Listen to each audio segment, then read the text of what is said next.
পরিমাণ সওয়াব তোমার আমার নামে আল্লাহ দিয়ে দিল। সুবহানাল্লাহ বলে সুবহানাল্লাহ। ঈদ কাছে যাওয়ার পূর্বে মিষ্টি গ্রহণ করা, সেমাই, নুডলস, মিষ্টি জাতীয় জিনিস যা আছে এগুলো গ্রহণ করা হলো সুন্নাত ঈদ কাছে যাওয়ার আগে। 7 নম্বর হলো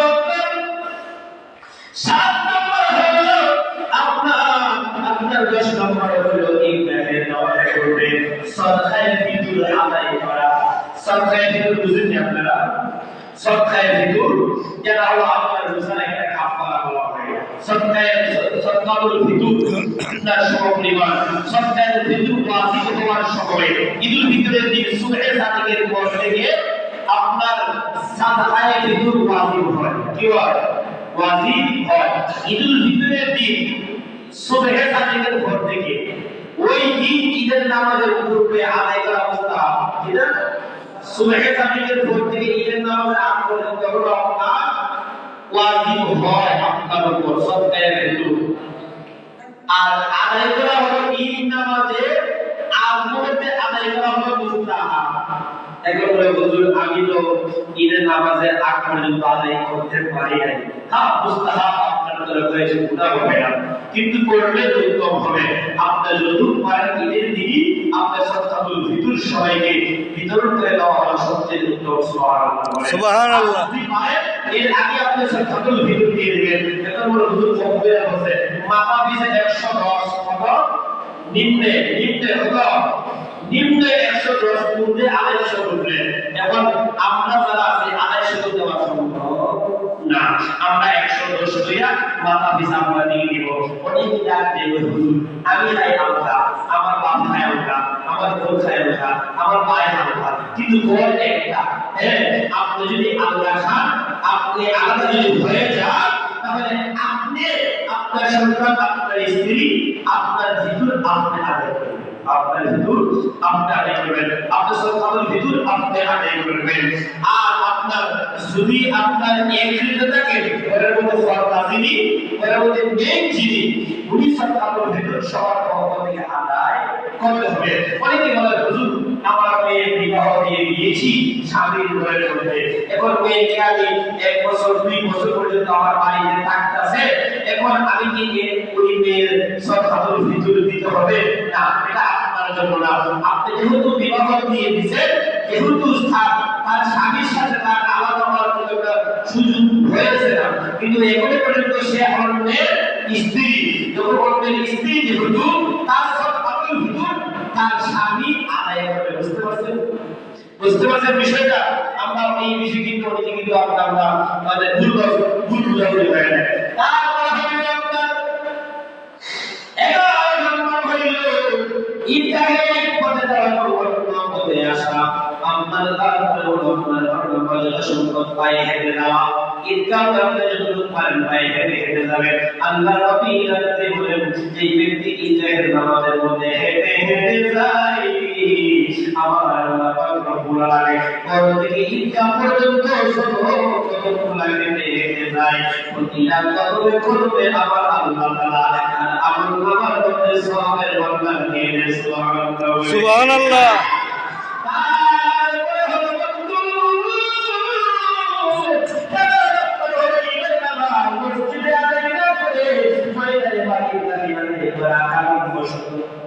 কারণ বসত ঈদগাহ নাই, ঈদগাহ সমস্যা, পবিত্রতা হয়ে থাকবে তারপরে আপনার ঠিকানা ঈদের দিনের সুন্নতগুলো বলতেছি। ঈদের দিন সকালে ইফতার করবেন, নখগুলো কাটবেন, নখগুলো কাটা হলো সুন্নতগুলো খাইতে যাইবে। তারপরে 17 নাম্বার হলো আংটি পরিধান করা। এই যে আংটি, আমি যে আংটি পরিধান করছি এগুলো আংটি পরিধান করা হলো সুন্নত। আবার কাস্টম লোহা তামা এগুলো ইউজ করা হারাম। স্বর্ণকলা পুরুষদের জন্য হারাম। স্বর্ণকলা এসব জাতীয় জিনিস করা হারাম। আপনি রূপা জাতীয় জিনিস পুরুষ করতে পারবে। আপনি আংটি পরা হলো সুন্দর, আংটি পরা হলো সুন্দর। তারপরে কোন আঙ্গুলে এই যে আঙ্গুলটা আছে না, এই আঙ্গুলে আংটি পরা হলো সুন্দর। সুবহানাল্লাহ বলেন। সুবহানাল্লাহ। ঘড়ি পরা কিন্তু আপনার দলিল আছে, আছে ঘড়ি পরা হলো পাঁচটা আঙ্গুল রশিদের সুন্দর। সুবহানাল্লাহ বলেন। সুবহানাল্লাহ। আপনার পাঁচটা আঙ্গুল রশিদের জামানা থেকে, কার জামানা থেকে? পাঁচটা আঙ্গুল রশিদের জামানা থেকে ঘড়ি আপনার শুরু চলা হয়। আর ঘড়ি কোন হাতে? আপনার বাম হাতে ঘড়ি, বাম হাতে ঘড়ি এই স্টাইলের জন্য। আর ঘড়ি ডান হাতে করা সুন্দর। কোন হাতে করা? আর কোন হাতে করা? ডান হাতে। আমি যখন অনেক বাস্তবে বলি যে ঘড়ি ডান হাতের মধ্যে ঘড়ি, তারপরে আর ভালো আলিম বাবা যারা তারা দেখবেন ডান হাতের মধ্যে ঘড়ি করে, ডান হাতে ঘড়ি করে ডান হাতে আংটি পরা। অনেকে দেখা যায় বাম হাতের মধ্যে আপনার আংটি লাগায়, বাম হাতে আংটি লাগায়। বাম হাতে আংটি লাগাইলে আপনারা যখন প্রস্রাব পায়খানা করলেন, আপনারা যখন পানি খরচ করার সময় আপনার আংটিটা তো আপনার নামাজ খারাপ করতে লাগলো।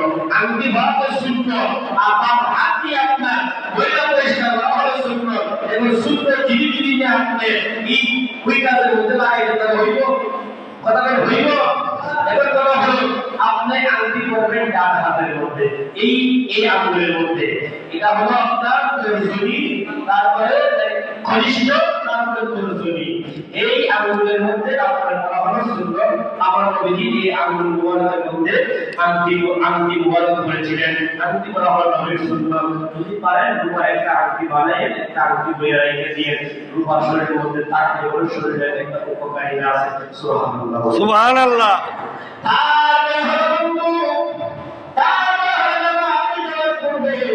বেদুর সংখ্যক খেজুর খাওয়া, কি খাওয়া? বেদুর সংখ্যক খেজুর খাওয়া। এখন প্রশ্ন হলো হুজুর, ঈদুল ফিতরের নামাজের নিয়ম কেমনে গো হুজুর? জানি না, বুঝি না। ঈদ নামাজের মধ্যে গিয়া দেখা যায় নামাজের নামাজ শুরু হইয়া যায়, আছে আছে। ঈদ নামাজ হইয়া যায়, আল্লাহু আকবার কইয়া ইমাম সাহেব আবার দ্বিতীয় তাকবীর দিল, আল্লাহু আকবার, আল্লাহু আকবার। আল্লাহু আকবার। আসেনি ঈদের নামাজে গিয়া নামাজ শুরু করে দেয়, আর জানাজার নামাজে গিয়া ঈদের নামাজ শুরু করে দেয়। কথা বল ঠিক না? নামাজ হইল অতিরিক্ত 6 তাকবীর, অতিরিক্ত 6 তাকবীর দেওয়া হলো ওয়াজিব। নাওয়াইতুল মুসাল্লিনা লিল্লাহি তাআলা রাকাতাই সালাতিল ঈদুল ফিতর মা'a সিত্তাতি ওয়াজবিল্লাহি তাআলা ঈদুল ফিতর ইমামের পিছনে দাঁড়াইলে আর ইমামের পিছনে সালাত আদায় করতে নামাজ পড়তা বলা সম্ভব? কথা সম্ভব? একটাই ঈদুল বিহাদাল ইমাম মুতাওয়াজ্জিহান ইলা কা'বাতি শরীফাতি আল্লাহু আকবার বাইয়া গেলে আল্লাহু আকবার বললে এমন আপনার এই নামাজের তাকবীর, এই তাকবীর বাদে অতিরিক্ত 6 তাকবীর দিতে হবে। তারপরে বলবেন সুবহানাল্লাহ, আল্লাহুম্মা বিহামদিকা ওয়া তাবারাকাসমুকা ওয়া তাআলা জাদ্দুকা ওয়া লা ইলাহা গায়রুক। যখন কোন মানুষ আপনার বন্ধুরা আপনার এক নম্বর হলো মানুষ যখন নিয়ত করে দাঁড়ায় গেল, নিয়ত করে দাঁড়ানোর পর তাকে রাখতে আল্লাহ আকবার সাথে সাথে কান পর্যন্ত হাত তুলে রাখবে, নিচে হাত বাঁধবে। তারপরে সুবহানাল্লাহ আল্লাহু বিহামদিকা করার পর পরে 3 বার তাকবীর বা 5 বার তাকবীর সালাম أعوذ بالله من الشيطان الرجيم بسم الله الرحمن الرحيم। ইমামের বিষয় করলে পুরো কিছু বলা লাগবে না, শুধু আপনারা শুনবেন। সব ইমাম করবে, আপনারা শুনবেন। তারপর নিয়মটা আমি সবকিছু নিয়মটা বলতেছি। আউযু বিল্লাহি মিনাশ শাইতানির রাজীম বিসমিল্লাহির রহমানির রহিম। সূরা ফাতিহা পড়বেন, তারপরে যে কোন একটা সূরা মিলাইবেন। সূরা মিলানোর পর আপনি কি করবেন? আপনার রুকুর মধ্যে চলে যাবেন। রুকু দিয়ে আপনি দাঁড়িয়ে সামিআল্লাহু লিমান হামিদা মুসল্লিরা কইবা রব্বানা লাকাল হামদ।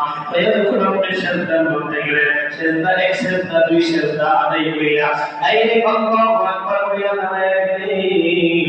তারপর সূরা ফাতিহা পড়বেন, তারপরে আপনি সূরা মিলাইবেন। সূরা মিলাইয়া রুকুতে যাওয়ার আগে আবার বলবেন, বলবেন আল্লাহু আকবার, আল্লাহু আকবার।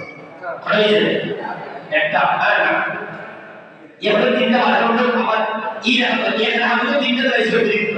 এখন দ্বিতীয় রাতে তিনটা ফলো করে আমরা দাঁড়াইলাম, একটা তুলে দাঁড়াইলাম আমরা সুরা ফাতিহা পড়লাম সূরা মিলাদুল কোরআনে আল্লাহু আকবার পড়াইছে একটা আমার আল্লাহু আকবার আগে এই বলে দিবেন আর কি আল্লাহু আকবার এই বলে অসুবিধা হয়ে গেছে আল্লাহু আকবার একটা আল্লাহু আকবার দুইটা তারপরে আপনি আল্লাহু আকবার কইলেন সাথে সাথে আপনার রূহের মধ্যে যাবে কিন্তু আরেক নামাজের মধ্যে আছে আল্লাহু আকবার বললে একটা আল্লাহু আকবার দুইটা আল্লাহু আকবার তিনটা আবার আল্লাহু আকবার বলে চতুর্থ তাকবীর হলো আপনার নামাজের তাকবীর চতুর্থ বেলায় আপনি চলে যাবেন আপনার রূহের মধ্যে গিয়ে আপনার রূহের মধ্যে তাকবীর সবই আল্লাহু আকবার বলে দাঁড়াইবেন তারপর কি করবেন আপনার সাজদা কইরা সাজদা করতে ইমামের মতো আপনার শেষ বৈঠক করবে সেই বৈঠক কইরা যখন ইমাম যখন সালাম ফিরাইব